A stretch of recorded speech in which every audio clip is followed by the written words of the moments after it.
Muy buenas tardes a todos, bienvenidos aquí al otro lado de la pandemia. Ya estamos en noviembre, ya ha pasado mucho tiempo desde que comenzó todo esto y siempre hay más para contar porque nos va dejando nuevos capítulos. Y en esta tarde aquí calurosa, donde se viene la tormenta, dicen hay una alerta amarilla para la noche. Nosotros ya estamos aquí para arrancar con el doctor Eduardo López. Eduardo, buenas tardes. Hola Sole, ¿cómo estás? Acá un noviembre mucho mejor de lo que fue el noviembre del año pasado, ¿no? Ni Con un hablar. noviembre bueno, con mejores expectativas y con la esperanza de que el resto que queda del año y ya el inicio del 2022 sea mucho mejor de lo que hemos vivido hasta ahora. Ni hablar. Y hoy lo tenemos aquí en nuestra casa, aquí en el otro lado de la pandemia, el doctor Diego Drubich. Doctor, buenas tardes, ¿cómo está? Buenas tardes, muy bien, muy bien. También compartiendo esta tarde calurosa, ¿no? Que bueno, y este fin de año que nos trae a todos, que si uno se pone a analizar y a ver el fin de año que tuvimos en el 2020, estábamos en pleno pico Sí, claro. de la pandemia, con una situación sanitaria y epidemiológica crítica, y hoy la realidad parece ser muy, muy diferente. Así que bueno, eso renueva un poco las expectativas, ¿no? Respecto de la progresión de esta situación epidemiológica hacia el año que viene. Pero siempre nos deja capítulos esta pandemia porque decíamos, lo ocurrido con el Kun Agüero, que en realidad se lo asoció de algún modo a alguna posible secuela de la pandemia, pero no se sabe si es el coronavirus o no es el coronavirus. Lo cierto es que queríamos hablar con un médico deportólogo, un médico que está con deportistas de alto rendimiento y que tiene mucha exigencia, para saber qué evidencian respecto a esos deportistas que pasaron por el COVID en la recuperación posterior. Bien, sí, es un terreno que tiene bastantes incertidumbres en cuanto a la aparición de secuelas. No se han visto grandes secuelas en deportistas de alto rendimiento que lo han pasado. Sí, hay un factor que siempre hay que tener en cuenta, que es el impacto que la infección por el virus puede hacer sobre el músculo cardíaco. Y en ese sentido hay una entidad clara que se llama miocarditis, y que puede estar presente y que ha sido descubierta en algunos deportistas de alto rendimiento, deportistas jóvenes, y que merece una atención y una alerta diferente por el impacto y los riesgos que esto genera. En la mayoría de los casos se ha visto manifestaciones muy leves en las que solo esa miocarditis se ha limitado a una pérdida transitoria de la función cardíaca parcial, ¿no? De lo que se llama la fracción de eyección, y en algunos casos a un aumento moderado del tamaño del músculo cardíaco, que eso con el tiempo se revierte. Y no se han visto situaciones graves, pero es un cuadro y una complicación y una secuela a tener en cuenta en los deportistas de alto, mediano rendimiento también, porque en el consultorio diariamente pacientes que han transitado con el COVID manifiestan tener sensaciones que, si bien es muy difícil plasmarlas en algún estudio diagnóstico, porque a veces no hay evidencia clínica, ya sea en estudios Es muy precoz todo, todavía es todo muy reciente. No contamos con ese material científico que respalda. No, y con tanta evidencia, claro, posterior, pero sí en el terreno de las sensaciones y lo que el deportista experimenta posterior al cuadro infeccioso, hay mucha información. Diego, vos trabajás con deportistas, pero trabajás con mucho de lo que vemos en el día a día hoy en la ciudad. Uno sale, vos, hacemos actividad física al aire libre y nos encontramos con esto, ¿no?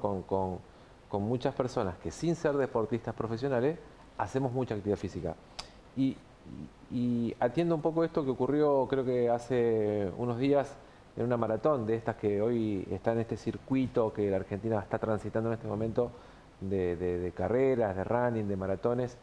Una persona joven, menos de 60 años, sí, con el certificado médico, sí, habilitado para poder hacer la actividad, con todos los protocolos cumplimentados. Bueno, pierde la vida, hace una muerte súbita. En el caso, apunto más que nada ya a tu mirada, no tanto con el deportista de alto rendimiento, sino con nosotros, ¿no? Los que hacemos deporte habitualmente, pero que por ahí minimizamos, ¿no? Esto de qué cosas hacer, o que cuando tuvimos COVID cómo controlarnos después o qué cosas, qué recomendaciones vos pudieras estar dándoles o dándonos a aquellos que hacemos actividad física regular, que somos miles en la ciudad que estamos haciéndolo y que algunos han tenido y otros no han tenido COVID, pero que empieza esta época en donde por ahí intensificamos un poco más la actividad física. Sí, sí, está claro.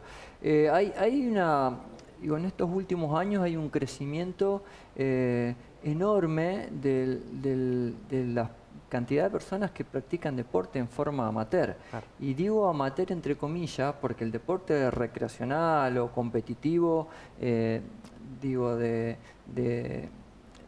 mediano rendimiento, es muy grande, es muy grande Sí, la cantidad de personas. Esto del running, el Sí. ciclismo, Miles de personas. lo que es el running de calle y el running de montaña, ha tenido una cantidad un crecimiento tan grande en el número de participantes y de gente que se dedica a practicarlo, muy grande. Y en función de eso cosas aparecen. Claro. Este fin de semana pasado hubo 2 muertes, lamentablemente, ¿no?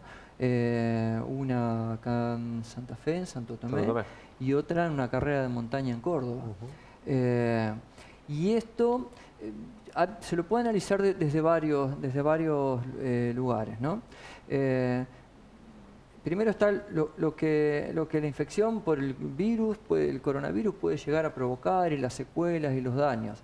Y que exijo más de lo que podía y sin embargo no le presto atención. O no se le presta atención, o no hay un periodo de pausa y de recuperación y de reentrenamiento. Parece que estamos bien, pero todavía no hemos sanado del todo. No hemos sanado del todo, o la pausa o el periodo de reentrenamiento y de retorno a la actividad deportiva y a la alta intensidad del entrenamiento. ¿Por qué?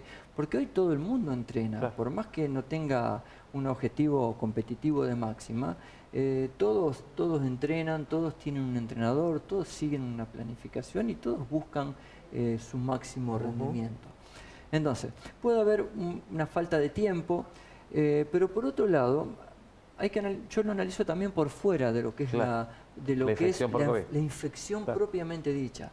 Y si no, analizarlo por lo que la situación epidemiológica, por lo que estos 2 años iba a decir eso, el encierro, lo que nos pareció que nos pasó por arriba y no nos hizo nada. Puede ser que lo vamos viendo ahora, esas consecuencias, que no tiene que ver directamente, digo, con la infección. Mucha gente dejó la actividad. En el 2020 dejó la actividad ahí porque no se sintió motivado, porque estaba todo parado, porque no se podía salir, y lo han dejado. Y lo han retomado con el retorno de las competencias.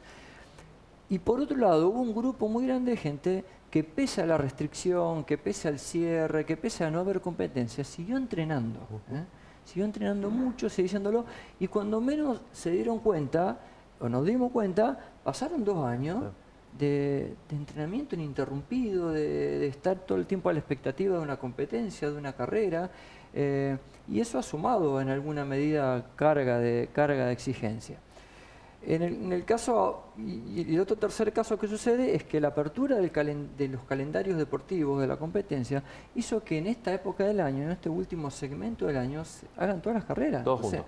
Carreras. Acumuló todo. Todos los fines de semana. Todos los fines de semana. Eso sumado a la necesidad y al deseo de cada deportista de participar, de competir, de por fin poner en práctica esto que tanto se viene entrenando, se han largado masivamente a correr. Y tenemos en este segmento del año tenemos la variante térmica. El calor, la deshidratación juegan un papel muy importante. Entonces yo creo que esta es una situación que se puede analizar desde varios objetivos, desde el acondicionamiento propio del deportista, del tiempo de parate que toda esta pandemia generó, de los calendarios comprimidos que se hacen ahora, las altas temperaturas que tenemos. Creo que habría que analizarlo desde varios lugares. ¿Y al médico deportólogo qué exigencia tiene, de llevar a cabo esos controles? Porque por allí se juega todas las ganas de hacer las cosas, pero por el otro lado también quizás una responsabilidad de hacer chequeos más finitos. Y lo que ha sucedido en estos tiempos, que mientras no había competencia, gran parte de esa población deportiva desapareció de los controles, con la idea de decir, bueno, no hay carrera, no tengo que ir, no necesito certificado, no me piden nada, y pasó todo el 2020 sin hacerse ningún control.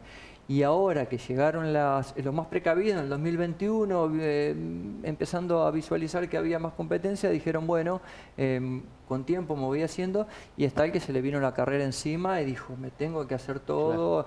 Pero hay que hacer control. El deportista que está sometido a una planificación de entrenamiento de baja, mediano, de alta intensidad, anualmente tiene que hacer laboratorios, que yo los propongo cuatrimestral o semestralmente, porque hay muchas variables fisiológicas que se modifican, y controles cardiológicos anuales. Esto es electrocardiograma, ecocardiograma Doppler y prueba ergométrica graduada. Son las 3 pruebas básicas anualmente, y eso dependiendo de si existiera alguna situación de riesgo, porque en un porcentaje estimado, el 5% de la población deportiva que pasa a analizarse, algo hay que llamar la atención o que merece una consideración.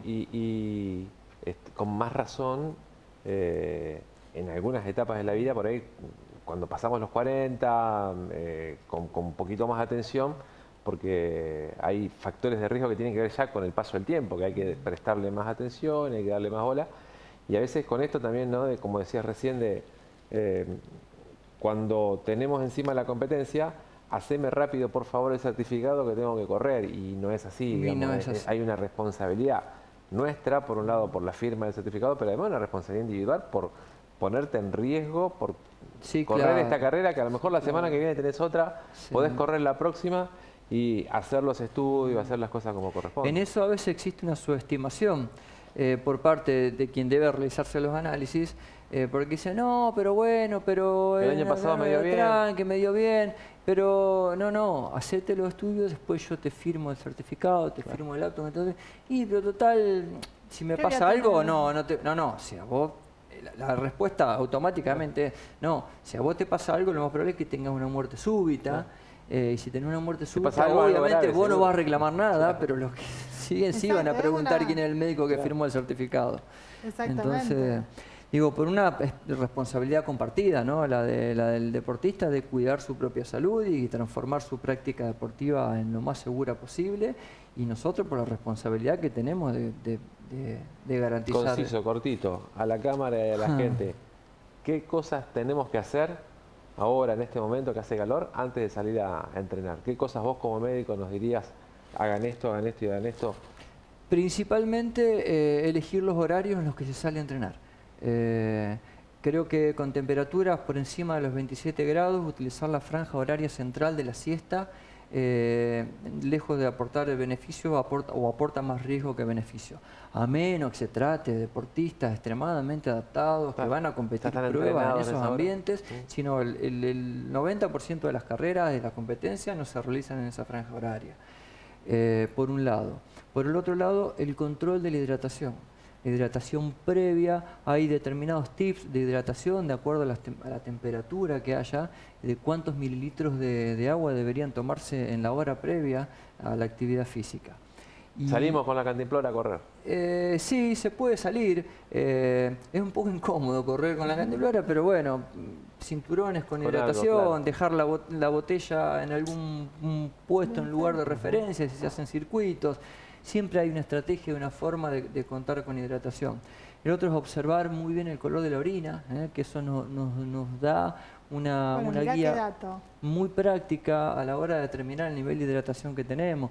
Una persona bien hidratada, la orina es clara, es clarita, casi como el agua, y una persona deshidratada, la orina se va poniendo cada vez paulatinamente más oscuro. En eso pueden hacerlo si googlean, que hoy todo se googlea, googlean tabla de hidratación según el color de la orina y aparecen tablitas con todos los niveles de color de la orina según el estado de hidratación. Se hace una fotocopia, la pegan al lado del botoncito del baño y cada vez que orinan comparan cómo están, y eso es una pauta para ver cómo están hidratados. Muchas gracias, Diego. No, por favor, gracias a ustedes. Y bueno, nos aportaste mucho en esto que se habla mucho, pero es verdad, va a llevar mucho tiempo ver realmente cuáles son las secuelas del COVID en los deportistas. Sí. Va a tomar, y bueno, y espero que no tengamos que contarlas. Exactamente, que sean leves y que pasen. Muchas gracias. Bueno, gracias a ustedes, gracias. Nosotros aquí seguimos en el otro lado de la pandemia, vamos a hacer una pausa, le vamos a dar una bana al doctor Drubich porque lo hicimos venir muy temprano esta tarde, así que ya volvemos.